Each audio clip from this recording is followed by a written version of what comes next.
What up, gangsters? Yeah, that's right, I'm going to take a look at the worst movies ever made. But before I'm gonna take a look at a million student movies and whatnot, let's set up a few rules for this video. Well, rules? It's like this. I don't mind watching a bad movie, as long as I'm at least a bit entertained while watching it. So in other words, with this video I want to take a look at the so-called so bad is good-ish kinda movies.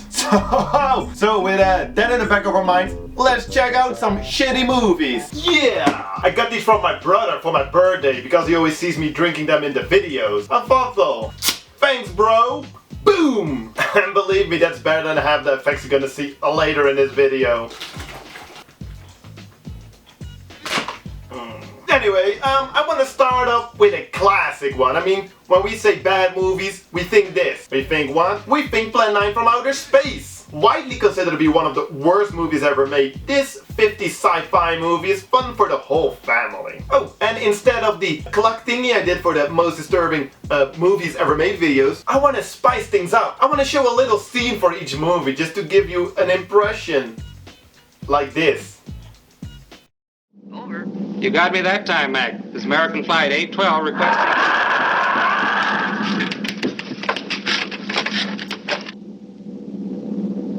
Burbank Tower to American Flight 812. Yeah, that's Plan 9 for you. Directed by Ed Wood, who was once awarded a Golden Turkey Award as worst director of all time, this is his magnum opus. It's just classic bad stuff. The story revolves around aliens, yes, these are aliens, who bring the dead back to life on Earth in order to, well, it's kinda confusing. Also, it doesn't really matter. Anywho's, this is classic crappy B-movie stuff. Besides the stupid plot, we have worthless acting. But Jamie Mee found a grave that looks like it's been busted into. What? Where? Why, what? Come on, man, out with it. We haven't got all day to waste. Oh, just... Non-existing production value. Look at these gravestones. Classic. Shots within one scene keep switching between day and night. Gotta love that too. And besides all of that, it's also infamous for being Bela Lugosi's last movie.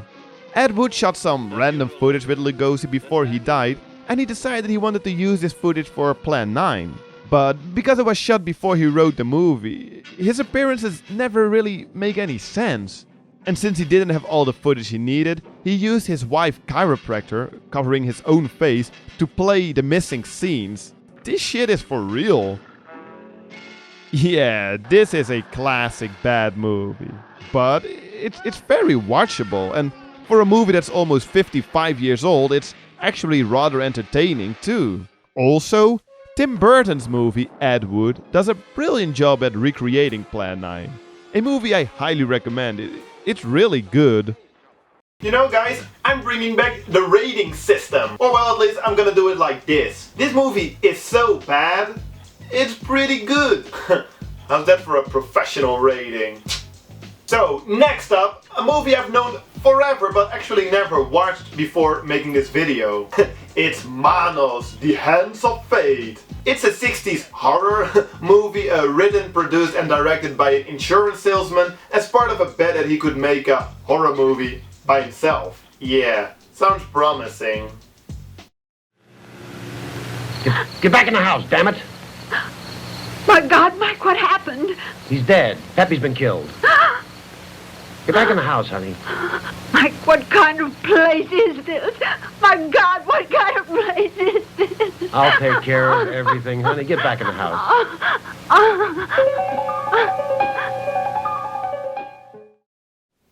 This looks bad. Also, I'm sorry for the quality, but it was actually the only download of the actual movie that I could find. It's this crappy VHS transfer. It has like hard-coded Italian subtitles. Is it Italian? I think so. But if anything, it'll add to the crappiness of this movie.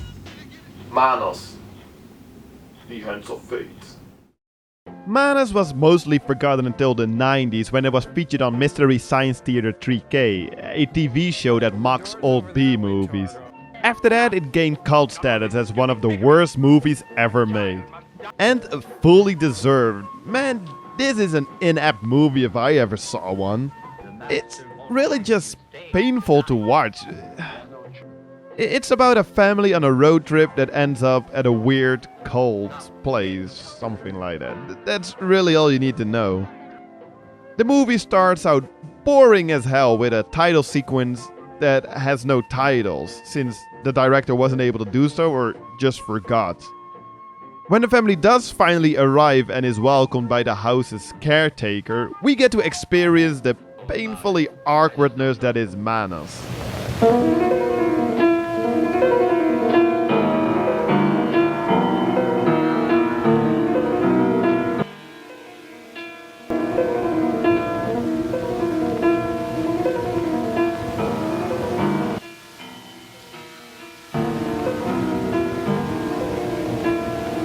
What's going on?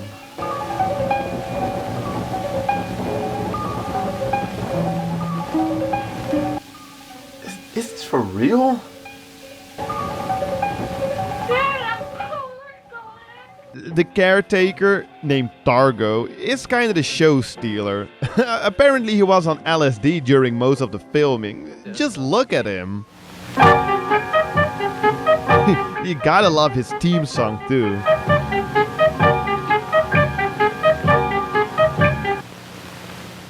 The dialogue is so bad. They keep repeating the same stuff over and over again.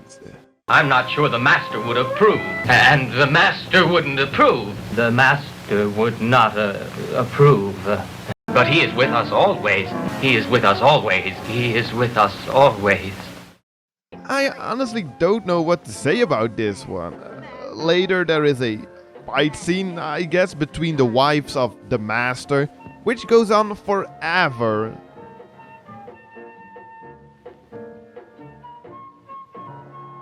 And ever. Also, gotta love how all the actors look at the camera. Really professional. And how they use like 4 people to dub all the voices, making a dialogue sound like a monologue. Well, all right. I sure do appreciate it. We are running kind of late. Okay, but if you're running late, you should have started earlier. Yeah, I think I can perfectly finish this review by quoting part of an IMDb user review. There's much more, of course, but Manos is like a train wreck or a natural disaster. I could describe it to you, but you'd never understand the full level of horror unless you witness it for yourself. Boom. Really, it's like... Okay, rating. So bad?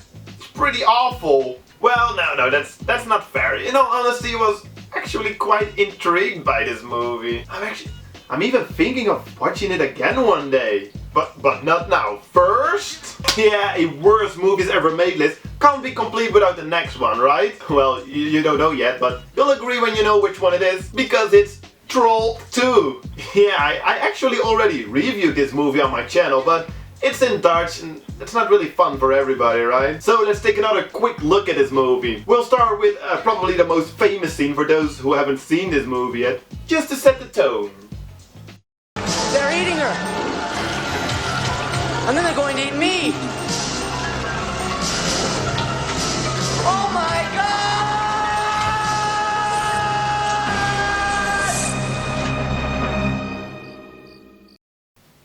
And it's Troll 2. Nice. Infamous for having nothing to do with the first Troll movie, and for not featuring trolls, and a million other things, this is often considered the holy grail for people who love bad movies. So, the story is about this family who goes on a house trade vacation with another family in this obscure little village, which is kinda weird to start with. But soon, it gets even weirder when they find out that the people of the village aren't who they thought they were. This movie is actually nowhere as bad as it's made out to be. I mean, I've seen it more often than Star Wars or The Godfather, for example. It's extremely watchable. But then again, it is extremely stupid. Mostly because it's an English-spoken movie with American actors, but made by a whole Italian crew. The dialogue is so bad. Release your instincts in the bathroom. Are you nuts? You trying to turn me into a homo? Wouldn't it be too hard If my father discovers you here, he'd cut off your little nuts and eat them. He can't stand you. It really just spits out one classic bad line after the next. And you can't piss on hospitality. I won't allow it! Also, I think this movie should be awarded for being the least scary horror movie ever made. The the goblins actually, are just dwarfs with latex masks, and ugly ones for that matter. All the horror, I guess, it's just laughable. Just as all the special effects, just as the whole story and basically everything in this movie, it's just simply laughable. In 2009, the documentary Best Worst Movie was released, capturing the whole cult phenomena surrounding this movie. It's a very well-made documentary that's really worth checking out for people interested in bad movies, or actually just in general. In all honesty, I would actually recommend this one. I mean, it's entertaining in a very, very silly way, that is. So I'm gonna give this a good old rating of so bad it's good. Hooray! What's up, everybody? I'm sorry I had to split up the video in 2 parts again. I tried to keep it under 50 minutes, but that didn't work out at all. So sorry for that. Please check out the link beside this video for the second part. Yeah.